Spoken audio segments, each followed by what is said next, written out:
Alright, so real quick, this is a cell phone camera, so this is not some big huge production thing. There's no intro, none of that.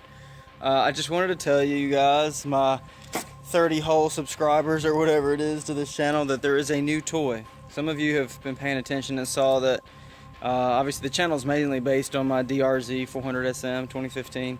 And then I picked up a dirt bike. I built a high-end precision rifle, a 308. But I just sort of designed it around the 500 to 700 yard range and really don't have a lot of place to shoot like that. It's a logistical undertaking for me to go out and find a place to shoot at those distances on a regular basis. So the rifle was just sitting there. The fun of it was building the rifle. Once it was built, it just kind of became a safe queen, and I don't really do safe queens. So I traded that for 06 WR 250F.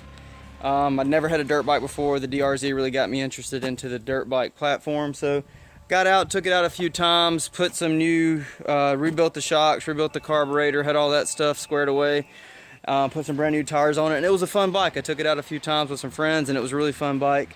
And if I had, access to the land that I have in Mississippi all the time, I live in Alabama now, I probably would have kept it, but it turned into a logistical undertaking to take it out as well. So it ended up, for the most part, just sitting in the garage. So had being the key word, I took the WR 250F, the 06, and put it on Facebook and Craigslist and a couple other places, and then started looking around. I wanted something I could just go out in the garage and have fun with, get out and ride out, something street legal. You've heard me talk on my channel before that my last bike was a pretty highly tuned, built 04 ZX10R, and so I sort of missed that grunt that a leader bike, that kind of street bike would have. Not that I really wanted to duplicate that, but I wanted something that had that power, red light to red light feel that a leader bike has, without needing or wanting to go 170, 200 miles an hour or anything like that. So there's a bike that's been in the back of my head that I really wanted to have as a toy bike. It's not the greatest bike in the world. This is a 2003 Z1000. I've always loved the Z1000. I think it looks good. I know it's just the old ZX9R motor bored out to a 953. It's not. Is it the fastest bike in the world? Of course not. Is it the lightest bike? No. Is it the most modern bike? No. But it is a fuel injected 953cc street fighter, basically. And so that's what this is. It's sort of ghetto, as you can see. It's got a Gixxer 750 windscreen bolted onto it, painted with this like blue and white scheme that I'm not a big fan of. I don't mind the white. Obviously I have a white bike, but I'm not really a fan of the blue and white. Here's my vision for this bike. First off, it's going to be an interesting process trying to get it tagged and titled. I'm not going to go into all that. I know how to do it. I've got a method. I've talked to people. It's going to be tagged and titled. It's just going to be a little bit of process. The VIN is clean and all that. Some of you know what I do for a living. I'm not concerned about the VIN being dirty.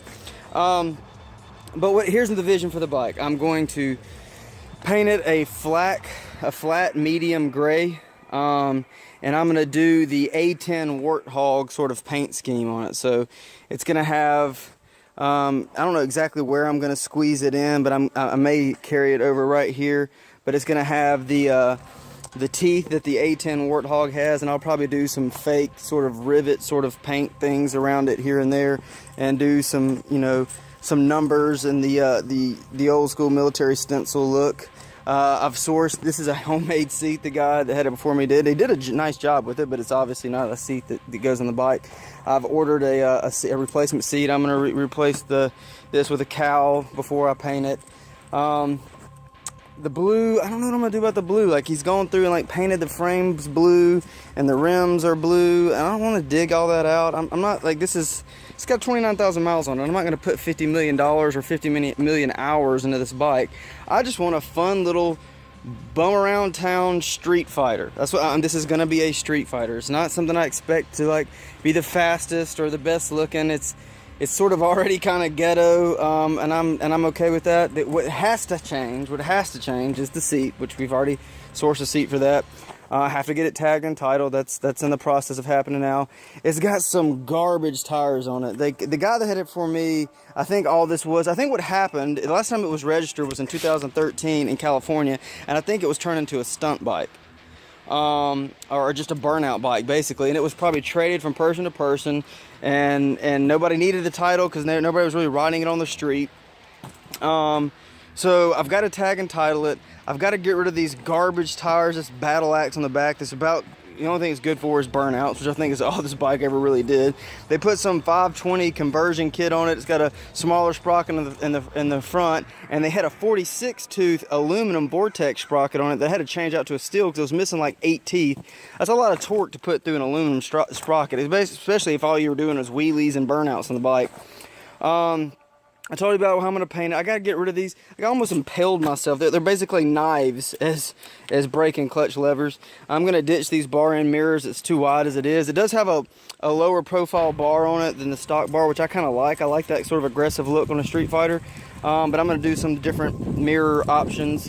Probably going to get rid of the blue or find a way to tie in the blue from the frame and the rims into that A10 Warthog paint scheme. I don't know how exactly I'll do that unless it's just doing the stenciled numbers, that same blue, and doing some sort of accents, maybe the eyes and the above the teeth, you know, the A10 Warthog, that kind of old school fighter plane looking teeth thing. Maybe I'll put eyes on it and make them blue. I don't know. Just so I don't have to worry about changing all the blue.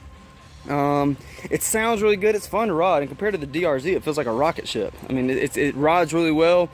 For a bike with 29,000 miles on it, I mean, it just hums. It's a really good running bike. But it should be a fun project. They don't have to sink a lot of time and a lot of money in, and still be a fun bike.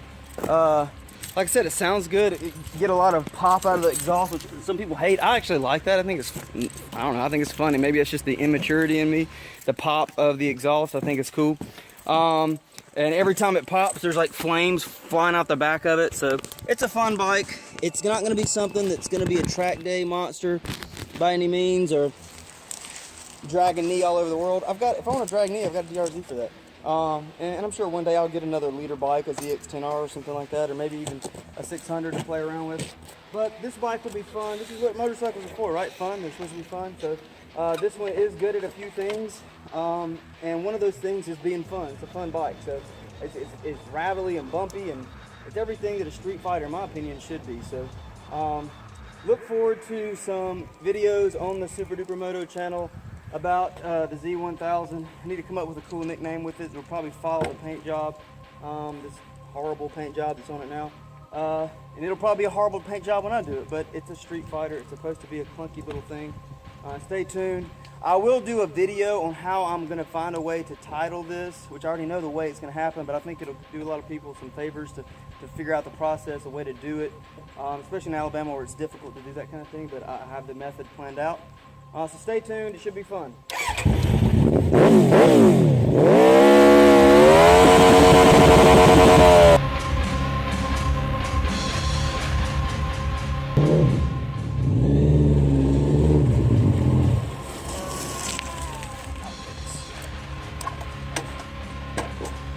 Kickstands, garbage.